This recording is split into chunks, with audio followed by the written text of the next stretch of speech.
मैं हाथ उठाकर मानता हूं कि मेरा विवेक इतिहास की महानता से छोटा है। मैं हाथ उठाकर स्वीकार करता हूं कि मेरा विवेक इतिहास की महानता से छोटा है, लेकिन मेरी आत्मा ने इतिहास की महानता और मेरी आत्मा को बार बार कचोटा है। मेरी आत्मा मुझसे बार बार पूछती है कि इतिहास के पन्नों का महान शिक्षक द्रोणाचार्य कैसा महान शिक्षक था जो एकलव्य को वाण विद्या इसलिए नहीं सिखा सका कि वो गरीब था, भिक्षुक था।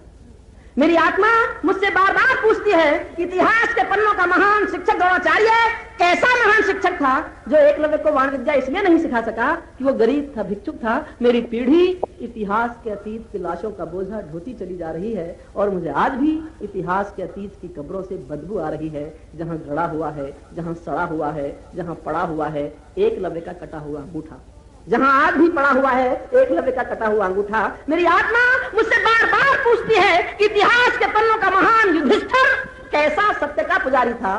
वो अपने भाई की पत्नी को जुए में हारने वाला एक घटिया जुआरी था।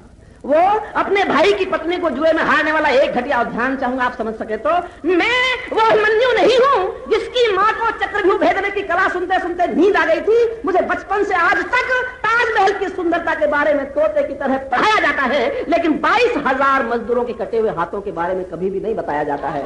मैं वो अभिमन्यु नहीं हूं जिसकी मां को चक्रव्यूह भेदने की कला सुनते सुनते नींद आ गई थी। मुझे ताज की सुंदरता का पाठ सदैव तोते की तरह पढ़ाया गया, लेकिन 22,000 मजदूरों के कटे हुए हाथों के बारे में कभी नहीं बताया गया। मैं ये कभी नहीं कहता कि इस देश के इतिहास के पास महानता की दक्षता नहीं है, लेकिन ये कहने का साहस कर रहा हूं कि इस देश के इतिहास के पास झूठ को झूठ और सत्य को सत्य कहने की निष्पक्षता नहीं है। अगर हुई होती तो एक कुंवारी कुंती की कोख से पैदा हुआ कर्ण पाप नहीं कहलाता और एक द्रौपदी का 5-5 पतियों में बंट करके जीना पुण्य नहीं हो जाता।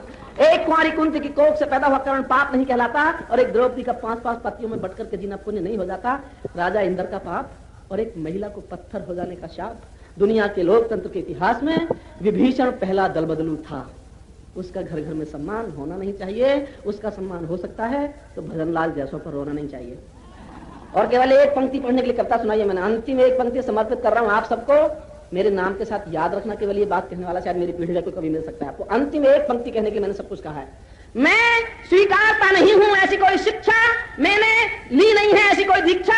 मैं इस देश की महिलाओं के लिए, मैं इस देश के जन जन से कण कण से चीख चीख कर कहने का साहस करूंगा कि सीता को इस देश की महिलाओं के लिए एक नई परंपरा बोनी चाहिए थी।